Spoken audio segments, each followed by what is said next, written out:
Hello, guys, and welcome back. It's been a long time, actually, since I uploaded something on my YouTube channel, at least something like this.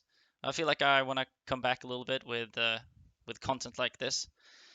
2024 is a pretty interesting year. It's pretty much the year of 2v2. We haven't had one of those years since 2018, so it's a or was it 2018? Yeah, 2018 was the year of 2018, 2v2. yeah. Yeah. So it's been dual all over, and now we're back to 2v2, and everyone's grinding 2v2. It's pretty interesting, and so some of I think that there's been some pretty interesting duos emerging. Um, some rather unexpected, and some just very interesting, like how the dynamic works. At least I'm very interested in that. So that's why I started this series. I want to interview some of these players, see what's happening inside the teams and so on, just very briefly. So that's why I'm joined with Ints. I'm joined by Ints and cubertt. Hello. The ranked goblins is what your name. That's Yes. your name. Yeah. Welcome, Good guys. evening, everyone. Yeah. How's it going? How's it going? You're gonna practice today, maybe or no? Possibly after this, yeah. I don't know if Kuwait found anything. That's your answer. Give me a moment. Yeah, you can do that later. That's fine. I'm just like the practice is. It's nice to see that there's a lot of practice going on. You can see it like almost every day. Someone is streaming on Twitch, and there's everyone's like sort of sticking together to practice. That's pretty cool. But yeah, I'm gonna start off with a simple question. How did you two find each other? How did this duo emerge? That's a rather long question, actually. Yeah, sure. And I guess I should answer that because I'm the one who searched for him. Because I was playing with RMV last year. Like, whenever we tried to do a couple of tournaments, we would play together. But then KeenCon 2v2 was announced, and I figured, oh, if there's going to be a 2v2 LAN, I might as well just guess it. So I told RMV to find someone to play with, and I told him, well, FaZe he's a good IGL and he's pretty good at the game. You should try playing with him. So RMV started playing with FaZe, and I decided I was going to cast a LAN. But then I realized, oh, there's still like 9 months left to the LAN, and there's a whole online season that I'm going to be missing out on, and it's 2v2, which I quite like playing. So I kind of want to play. So then I went back to RMV and I said, well, now that you have a teammate, I'll have to find someone to play with. So I started playing with Energy. And shortly after that, FaZe had a family emergency of sorts, so RMV was left alone. But I was playing with Enzi at the time, so we found each other. Like, we had to find someone else to play with him because I didn't want Enzi to be left alone either. So we Dramis, which actually turned out pretty well because that was about the time where you signed RMV to DBE, and Dramis had been in DBE previously, and it's interesting how that worked out. And then, but before the tournament started, me and Enzi weren't playing very well, and he said he didn't want to take part in the tournament at all. So I said, well, I guess I have to find someone. And I asked RMV who was around, because he plays a lot of ranked, and he knows a lot of people in 2v2. So I asked him who in ranked would be good to play, and he basically said two people. He said cubertt and Zero, because there's also Killer, but apparently he's still like 15 or 16 or something, so he wouldn't be able to attend the LAN. And cubertt was the only logical option because Zero, its champion pool was quite limited, was basically like mine. And it's pretty bad if two players can only play like 3 champions overall. And cubertt seemed to have a pretty high elo. I didn't really know. I think I played cubertt like maybe once or twice before in 1v1. He seemed capable, so. The JQC, yeah. Yeah, we played there. I think you won, which left me a bit mad, but that's fine. You were very calm about everything there. So I'm always calm, I guess. But yeah, I talked to cubertt. I asked if he basically, when I want to play with someone, I just ask a couple of questions. It's like, what's your goal in if we play together, and do you have availability, and what's your champion pool? And all his answers were good. He says he has a lot of available time to play, he has a pretty wide champion pool, so we're playing. That's my story. And what about you, cubertt? How was it to be approached by Ins, and how did it I was definitely surprised. I got a message from RMV like, hey, you want to play with Ins maybe? I was like, what? What are you talking about? He says, KeenCon. You could play that. I was like, I don't know if I can just, fly out. I didn't know that it's an online thing first. I thought it's just fly to Spain and play. I didn't really pay attention to anything, just like when I play. And yeah, so I just got a message from Ins, like, hey, do you want to try maybe playing 2v2 for KeenCon? He explained a bit for me.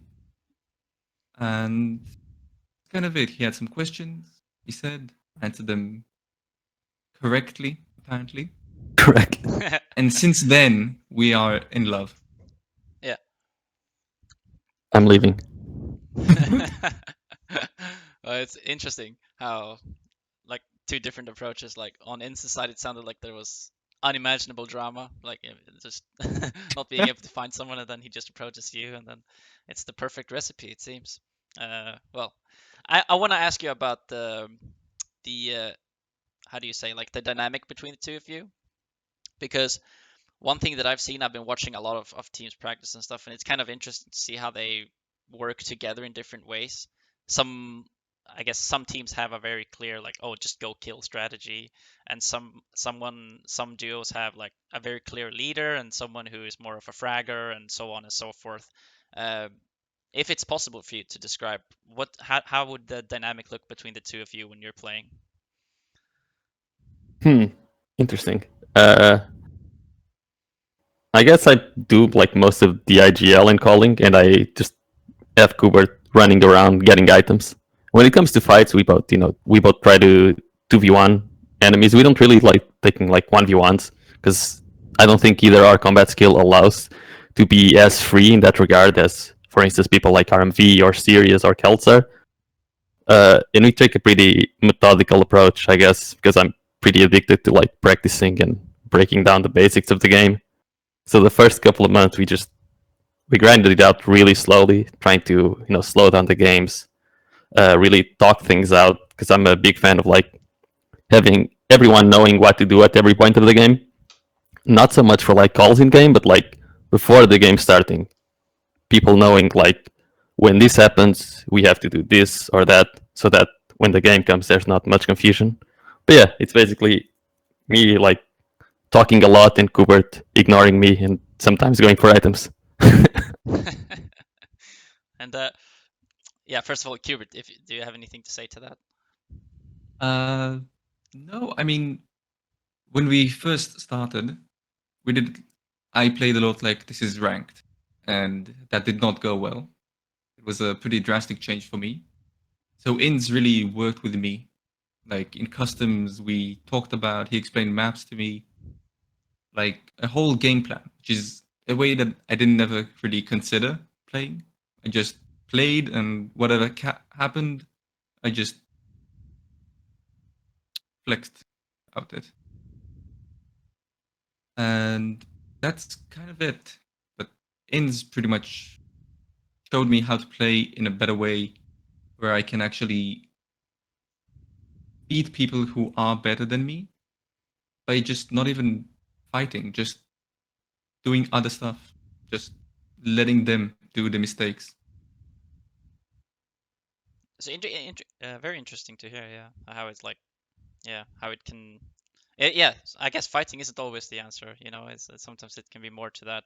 I want to talk a little bit about this because I'm just assuming now, but I feel like, you know, Ins has a lot of experience in team modes, both in Diabolical and in Quake for many, many years, and a lot of tier 1 experience as well. cubertt, I was researching a little bit. I couldn't find much about your experience other than like the jerk QC He's cups and very stuff. good at annoying people on Discord.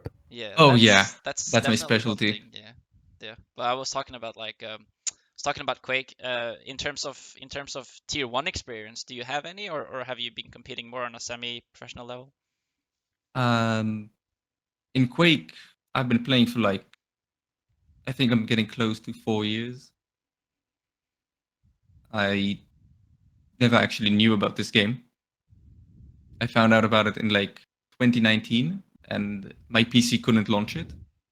Okay. I tried very hard. I launched the game. I had a black screen, and I was like, okay, I'll just keep it on for like 24 hours. Maybe it will launch. It didn't. So I had to wait until I got a good enough PC to actually play Quake Champions. Before that, I just played Team Fortress 2 and a bit of Overwatch.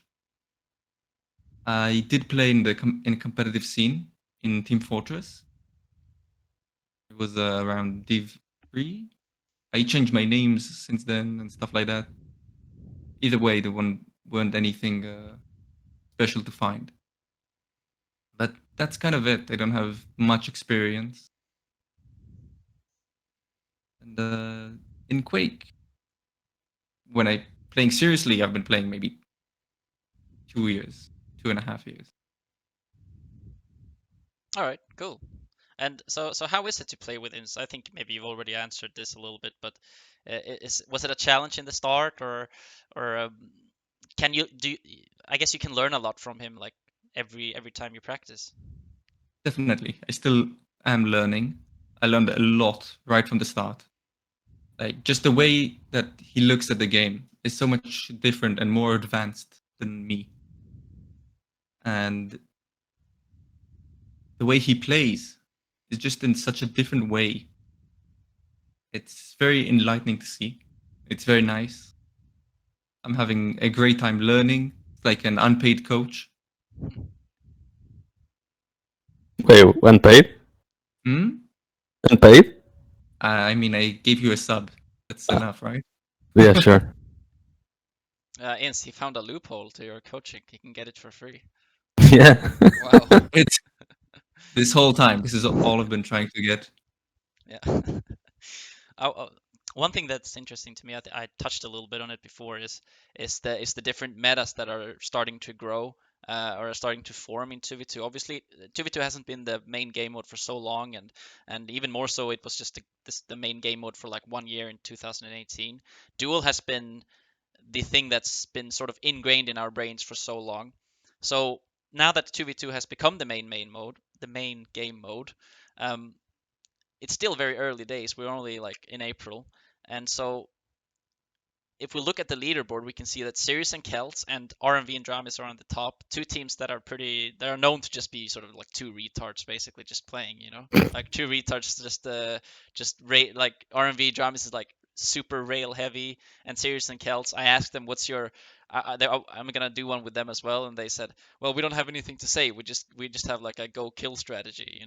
So Yeah. I mean, when I say retards, I don't mean like in a bad way like that. I just mean not a particular like very clear plan who is doing what and so on and so forth. Do you think this is going to be this is a maybe a hard question, but it's for both of you. Do you think that that the meta is going to change over time now in like as the year progresses? Because right now it seems that that's like the winning strategy, just fucking farming.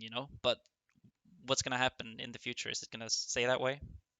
As I said, it's still really early days, and I was talking about this a lot with like Avec as well, and because it's still early days, the only thing that people are really good right at now, it's just fighting basically, and it's no surprise that the two teams at the top are the teams that fight the best.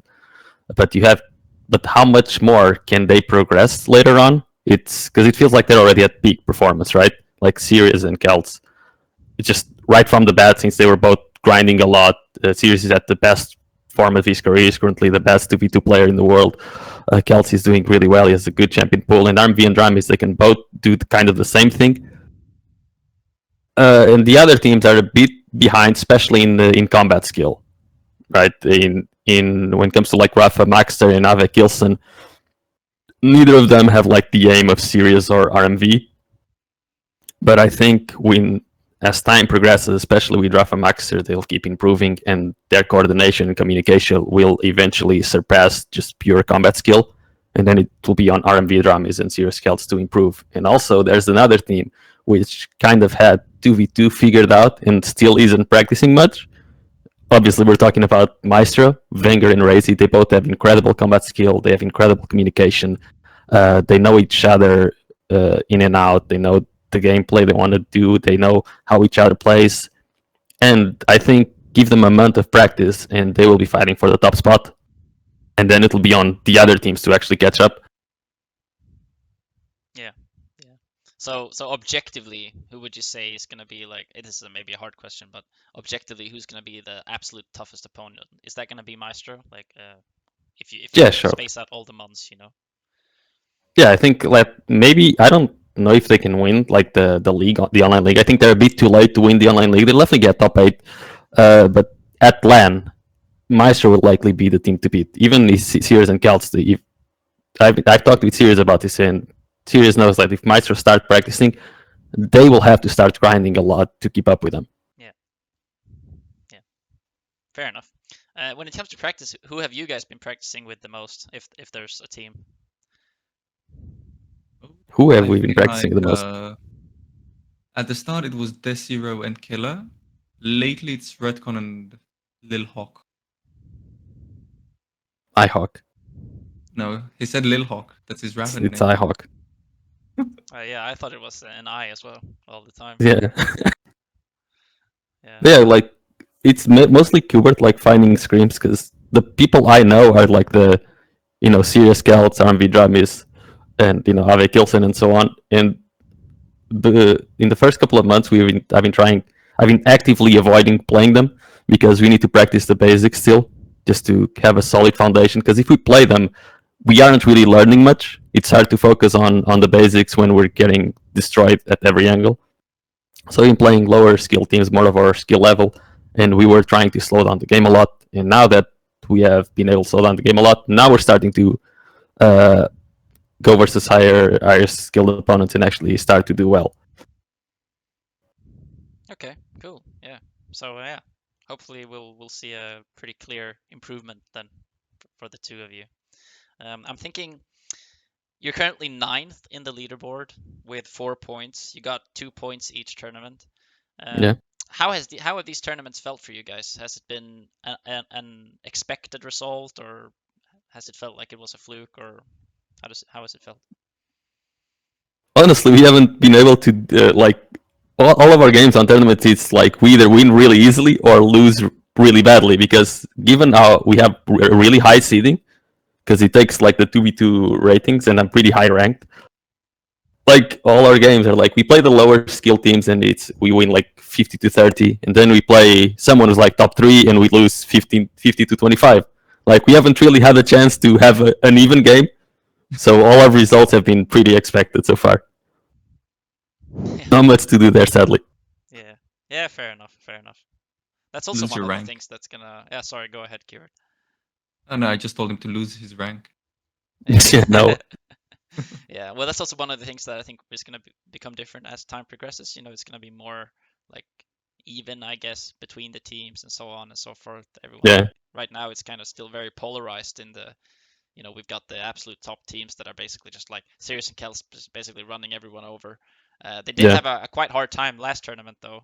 It was actually RMV and Dramis who was on top that tournament, but then they lost the grand finals eventually. But yeah, it's interesting for sure. I think I only have one more question for you guys, and that's let's say that you qualify for Barcelona. cubertt, you kind of mentioned it before, like, oh, you didn't even know if you were going to be able to fly out, or is that the situation? Let's say that you qualify for Barcelona. So the more we play, the more it seems possible. Okay. The more it seems plausible that we might be able to get to the top 8. Right now we're sitting on 9th. Although there's like Airy Jaws there, which is Hron and Tux, which likely won't be able to Barcelona, so we're like top 8. But then Maestro haven't only played one game, and they're like right behind us, so they'll get that spot, I guess. And there's like 4 teams which should be fighting for the 8th spot. Let me actually just check it real quick. What is it? KeenCon Serious Teams ranking. Yeah, there's like 4 teams who should be getting the 8th spot. Like one of them would be like Genzo and Faye. Then Buckster, Garpy, Stone and Tochka, us, and Big Floppa. It's like 5 teams fighting for the 8th spot, basically. Yeah. It will be interesting to see who can actually make it. Big Floppa is Yup and NSC? Yes. Yeah. Ah, okay. Also, another interesting duo. Gonna try to interview them as well. Yeah, it's the weirdest one for me, because then he said he didn't want to play this. That's why I went to find another teammate, and then he signs up the next day with Yup. He just didn't want to play with you, I guess. That's, I told him, if you want to play with someone else, I'll help you find a teammate. Yeah, fair enough. So yeah, okay. Again, I didn't really get the question answered. So like, Yeah. So let's say that you qualify for Barcelona. What would the goal be? Like if you actually make it there? the goal, Yeah, like at LAN, do you know. as to do as best as we can, while not raging and stuff like that. And the more time passes, the more this seems possible that we can get there. The, I really feel like the more I talk about it, the more it seems like I will be able to bring myself to come to such a thing. Like, yeah, it's 3 days to fly out there and stuff, but it seems actually totally plausible. So I can really see myself going if we qualify. Interesting. For me, it's like since we're like ninth and they're still Maestro, they need to go in front basically. And given the way like our tournaments go because of our seeding, if we do get top eight, means we have been able to cause a few upsets later in the tournaments. Because right now, as it seems, it will likely keep in like that 9 or 10 spot. And if we would get top eight, means we are able to get to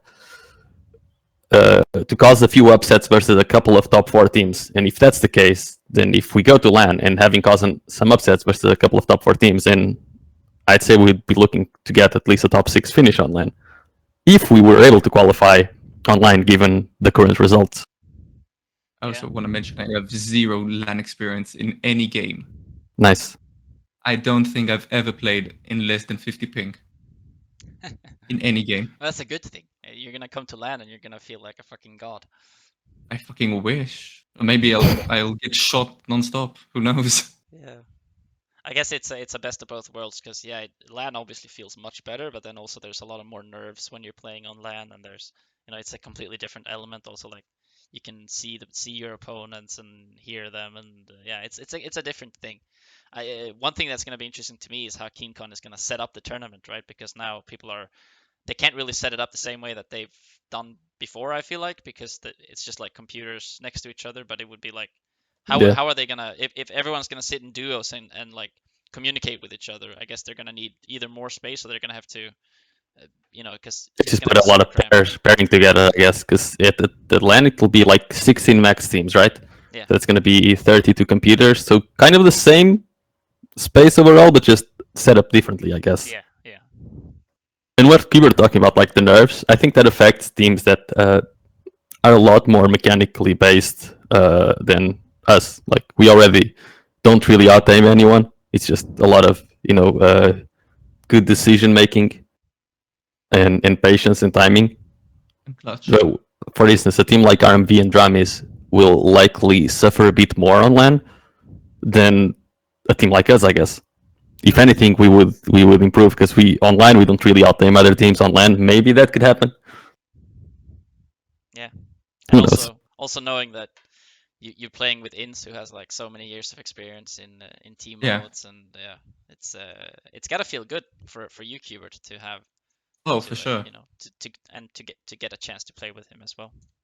I mean, I want you to know, Ins, people are like, "Oh wow, you're playing with Ins? Wow, hey cubertt." No one has ever I saw said you- that.